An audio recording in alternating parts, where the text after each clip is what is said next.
Merci. La parole est à notre collègue Jean-Baptiste Blanc. Madame la présidente, monsieur le ministre, de nombreuses collectivités locales, y compris les communes de Bédoin, Gabrière d'Avignon dans mon département, je sais que c'est le cas partout, sont confrontées à une problématique préoccupante.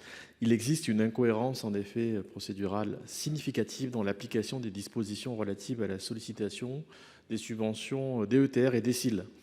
Et cette situation génère une confusion assez inquiétante, en particulier concernant les actions autorisées au maire après réception d'une délégation du conseil municipal. En effet, selon le CGCT, la délégation de compétences du conseil municipal au maire entraîne un dessaisissement de ce conseil sur la matière concernée, ce qui rend toute délibération ultérieure non seulement superflue, mais également illégale pour cause d'incompétence. Or, paradoxalement, les services préfectoraux demandent désormais une délibération du conseil municipal pour valider l'adoption de l'opération et arrêter les modalités de son financement.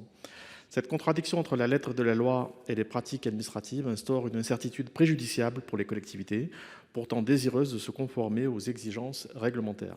Cette situation est d'autant plus problématique que des demandes de subventions avaient été précédemment acceptées sans délibération du conseil municipal. Or, bien qu'elles soient le résultat de cette délégation de pouvoir au maire, ces délégations se voient maintenant exiger la présentation de ces délibérations pour l'exercice 2024. Ce changement de pratique soulève des questions légitimes quant à l'accès des collectivités au financement nécessaire à leurs projets.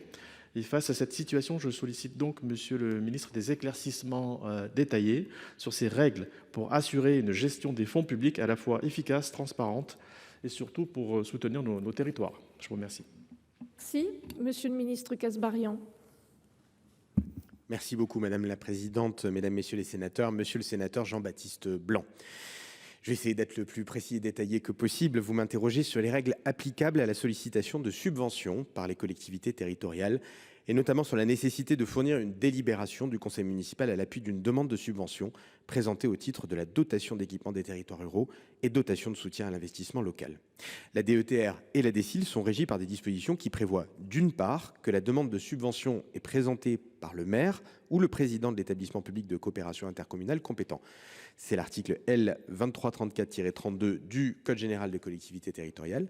Et d'autre part, que la liste des pièces à fournir contienne la délibération du conseil municipal ou de l'organe délibérant de l'établissement public de coopération intercommunale adoptant l'opération et arrêtant les modalités de financement.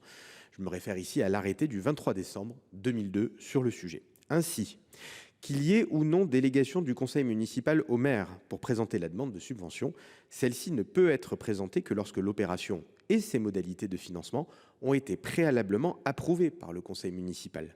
La nécessité d'une délibération peut sembler une condition contraignante, vous l'avez dit, et on peut effectivement s'interroger.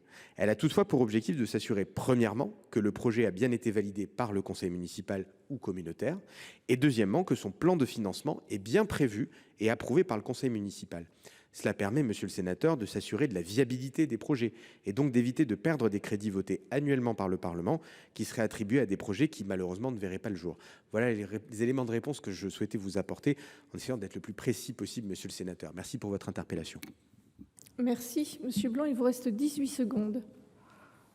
Merci madame la présidente, merci monsieur le ministre pour ces éclaircissements. Il faudrait que l'État local le fasse aussi, parce qu'en réalité les élus locaux ont besoin de cet accompagnement, de cette pédagogie, pour qu'on leur facilite la vie. Merci.